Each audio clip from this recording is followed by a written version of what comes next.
Maktum. Dialah yang datang kepada Nabi dan ingin mengetahui tentang agama. Wa ma yudrika la'allahu yazzakka. Wa ma yudrika, adakah kamu tahu? Ini satu soalan lah kepada Nabi SAW. Barangkali dia ni datang untuk menyucikan dirinya. Ini tujuan. Tujuan Abdullah bin Ibnu Ummi Maktum datang adalah untuk membersihkan dirinya daripada dosa syirik. Dosa kafir yang sebelum ni dia tak tahu.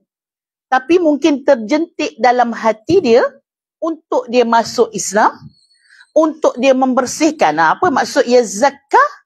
Bersih ibu-ibu. Jadi orang nama kalau zaki, huruf zal, itu maksudnya zaki cerdik. Tapi kalau zaki, huruf zai, itu maksudnya orang yang membersihkan diri. Zaki, zakiyah, ada beza lah. Kalau zal, zakiyun, ni cerdik. Kalau pakai zal, cerdik. Kalau pakai zai, zaki, ini orang yang membersihkan diri. Kalau perempuan jadi zakiyah. Kalau perempuan jadi zakiyah. Ikut kita lah, dua-dua elok. Dua-dua elok. Cerdik. Zakiyah. Zaki. Yalah kalau sama lah cerdik lah. Zaki. Zai dengan zal. Dia kalau zaki macam zakat lah. Zakat daripada sini. Kan zakat harta kan menyucikan harta. Ni zakat kat sini. Cuma dia dah jadi kata masdar lah. Kata nama terbitan daripada zakah, yuzaki zakatan. Menyucikan harta, menyucikan jiwa. Zakat. Okey juga. Tak ada dia benda-benda yang bersih ni biasanya dia akan lawan kepada benda yang negatif lah. Bersihkan jiwa ke, bersihkan pinggan ke, bersihkan baju, semua baik. Semua elok. So dia positif. Okey juga. Tapi kalau zaki, ialah cerdik. Maksudnya dari sudut intelektualnya cerdik, cerdas. Baik. Yazakka iaitu mungkin dia ni datang, Abdullah bin Ummi Maktum nak datang, nak masuk Islam. Nak bersihkan dia daripada dosa yang dia dah buat selama ini. Au yadzakkaru. Nampak tu? Nampak tak? Lagi satu kan? Yadzakkaru. Yang ni zakara. Zakara ni maksudnya yang lagi satu. Bukan yang ni. Yang awal tadi yazakka. Okay, kalimah dia kat sini. Yazakka. Yazakka. Okay? Yazakka. Yang ni orang yang nak bertaubat lah ibu-ibu, senang cerita. Dia datang nak bertaubat. Nak masuk Islam, nak bersihkan diri pada dosa. Au pada ayat 5, ayat 4 tu kan ada au kan? Maksud au ni adalah atau. Ataupun dia datang untuk yadzakkara. Yadzakkaru. Yazakkaru. Ini yazakka. Yazakka.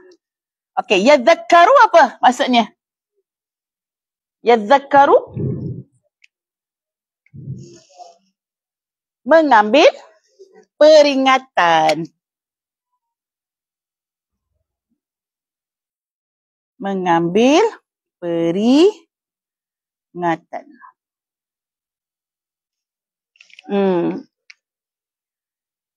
Kalau yazakka, dia ingin membersihkan diri ataupun ingin bertaubat. Kalau yazakkaru, ni pakai zal, yang ni pakai zai. Yang ni yazakkaru maksudnya diberikan kepada peringatan, semoga dia boleh mengambil manfaat daripada ingatan tersebut. Contoh ibu-ibu, kalau yadzakkaru ni, orang ni dah Islam dah. Tapi dia termasuk Islam yang kita panggil orang yang lalai. Orang yang leka.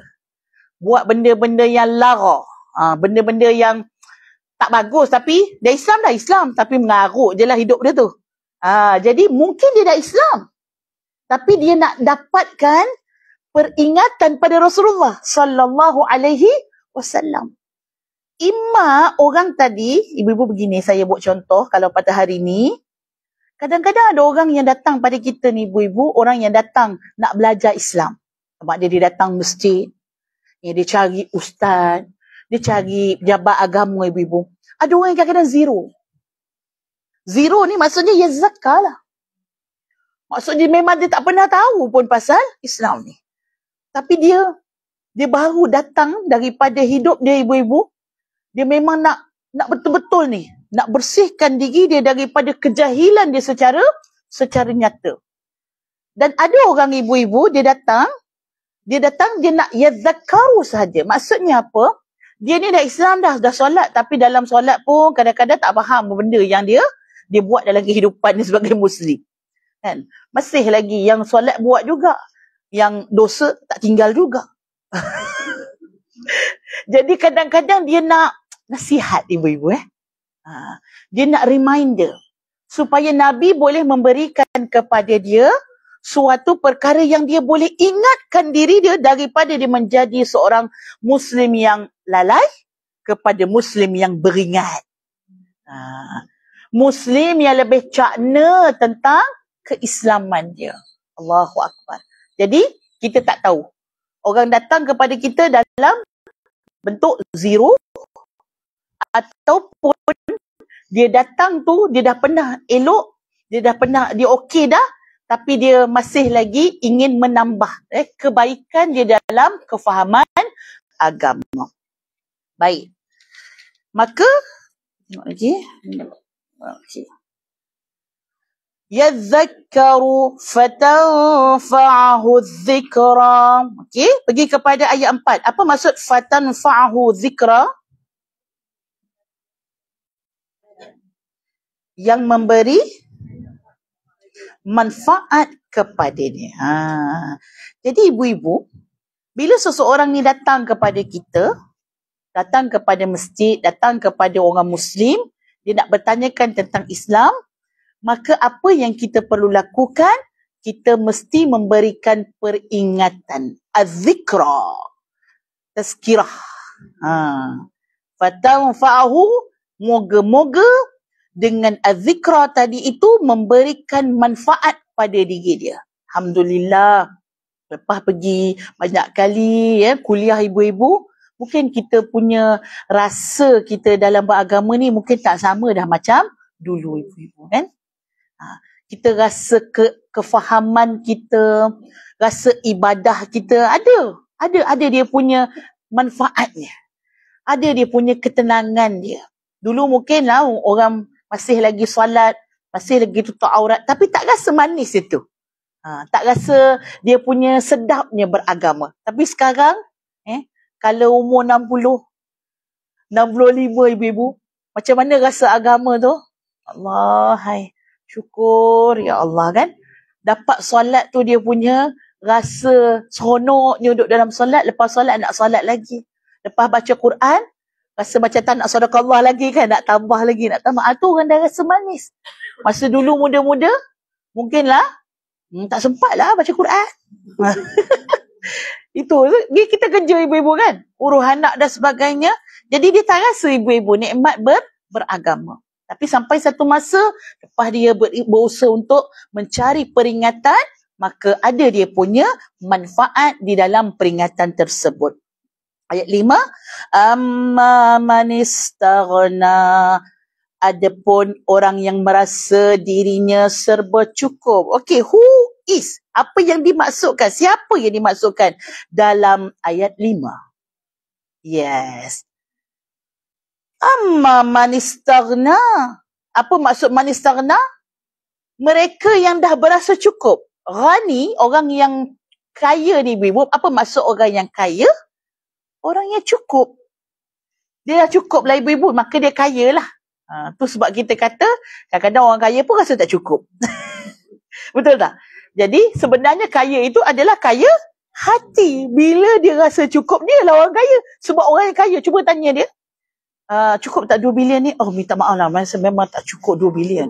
Saya nak tambah lagi 3 bilion ibu-ibu. Jadi dia tak kaya lagi lah. Tanya orang yang ada 1,000. Alhamdulillah, Ustazah syukur sangat dapat 1,000. Nampak? Ni orang kaya. Sebab dia merasa cukup.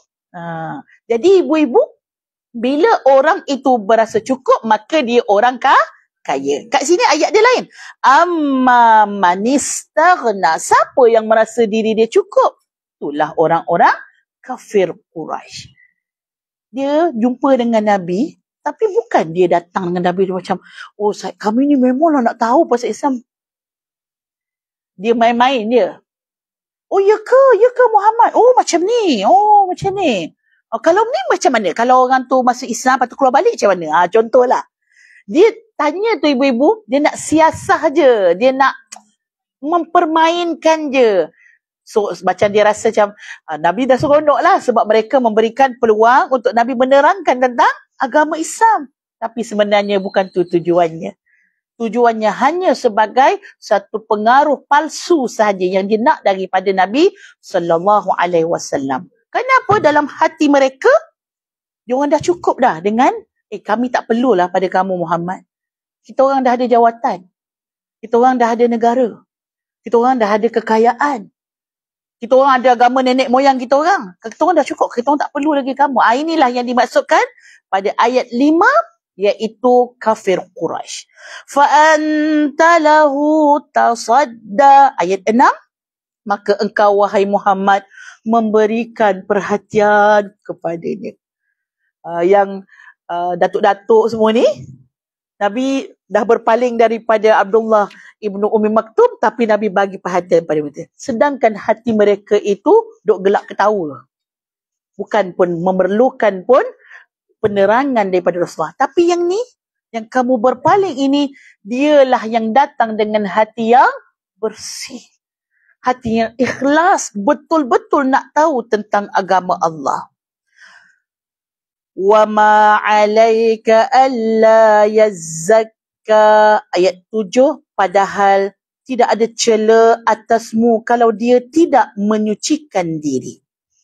Ibu-ibu, Nabi SAW seolah-olah Nabi rasa bila orang tak masuk Islam, Nabi rasa berdosa. Itu Nabi punya komitmen lah yang tinggi. Sedangkan Allah menafikan keadaan tersebut. Wama alaika.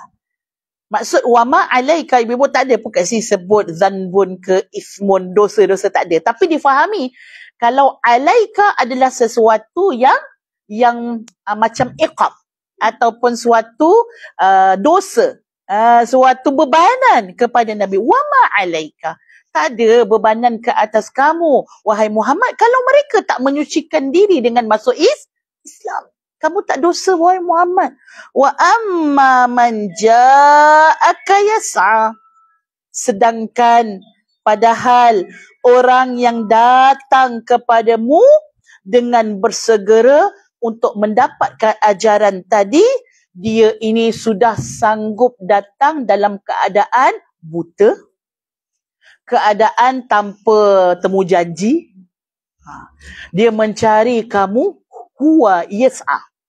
Dia berusaha untuk mengetahui, faham tentang agama sehingga dia sampai bersama dengan kamu dengan usaha dia, dan dia bertanya kepada kamu, wa huwa yakhsha. Ayat 9, dalam hati Abdullah ibnu Ummi Maktum, ibu-ibu, dia ni takut, penuh dengan rasa yang takut kepada Allah Subhanahu wa ta'ala.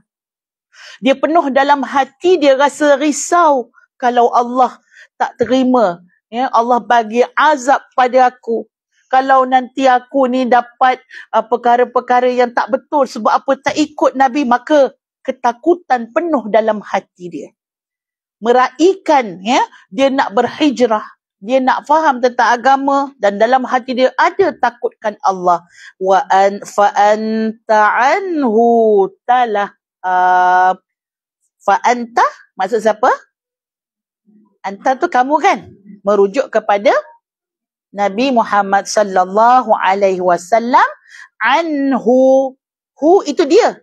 Dia tu Abdullah ibnu Ummi Maktum. Dan engkau terhadap dia, engkau tidak memberikan perhatian. Kau pelekehkanlah. Nantilah dulu kan. Macam kita lah kan.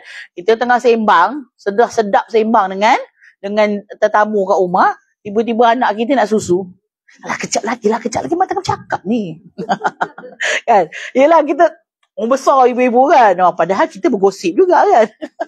Ibu-ibu. Tapi anak-anak punya ni, nanti kejap lah. Nanti mak buat lah kan. Kau kejap lah. Jadi macam itulah ibu-ibu. Suatu situasi yang kita lihat. Walaupun Allah SWT memberikan gambarannya dengan ayat Allah. Tapi kita dapat faham apa daripada kisah ini. Apa dia punya, dah sampai ayat 10.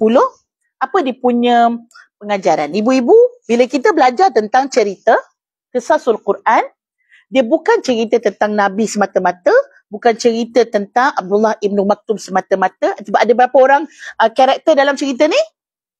3. Nabi, Abdullah ibnu Ummi Maktum dan juga pembesar Quraisy. Bila kita nak faham tentang cerita, kita kena buang karakter. Kena buang dia punya masa.